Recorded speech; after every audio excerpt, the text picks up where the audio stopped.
Le croyant compte sur Dieu. Et c'est une attitude de la volonté, une confiance, une dépendance de Dieu.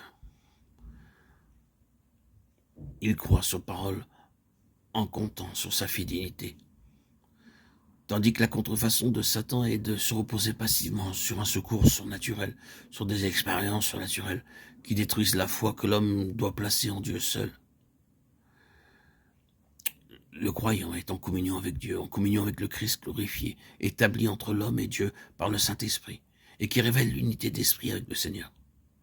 Et cette communion est uniquement spirituelle dans l'esprit, elle n'est pas sensuelle, ne s'établit pas par les sens. Une communion intérieure avec les mauvais esprits, une action de rentrer en soi pour jouir d'une communion qui s'établit par les sens, est une contrefaçon de Satan qui attribue à l'homme des sensations délicieuses qui parfois paralysent le sujet et le rendent incapable de tout travail. Le véritable croyant ne s'attend qu'à Dieu. Il sait que l'Esprit collabore paisiblement avec le Saint-Esprit, attendant l'instant de Dieu pour agir. Il s'attend à Dieu pour l'accomplissement de ses promesses. Cette attente peut exister en même temps qu'un travail intense de la pensée et la plus grande activité de service. La contrefaçon de Satan est de permettre de faire croire à l'homme qu'il doit attendre des heures durant que l'Esprit descende. Et c'est ce qui détermine la passivité, cette condition d'inertie, de vide, qui favorise les manifestations des esprits mauvais. Le croyant fait des prières à Dieu. Il est constamment en prière.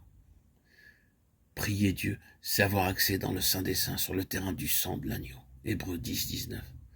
Traverser en esprit les régions célestes inférieures jusqu'au trône de la grâce. Hébreux 4, 14, 16. Une des contrefaçons de Satan est de prier Dieu en soi ou autour de soi, dans l'atmosphère, s'adresser à des représentations imaginaires de Dieu. Les chrétiens ainsi séduits ne s'approchent pas du trône de la grâce selon qu'il est conseillé dans Hébreux 10, 19. Le croyant demande à Dieu. C'est un acte de la volonté, soutenu par la foi et basé sur sa parole. Les exaucements, les réponses de Dieu se produisent généralement de façon si ordinaire que parfois elles ne sont pas discernées.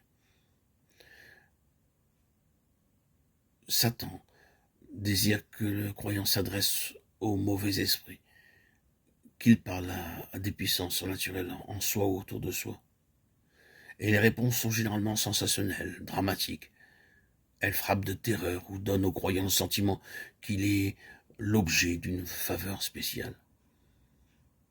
C'est une grande contrefaçon de Satan, et beaucoup sont fascinés par ces états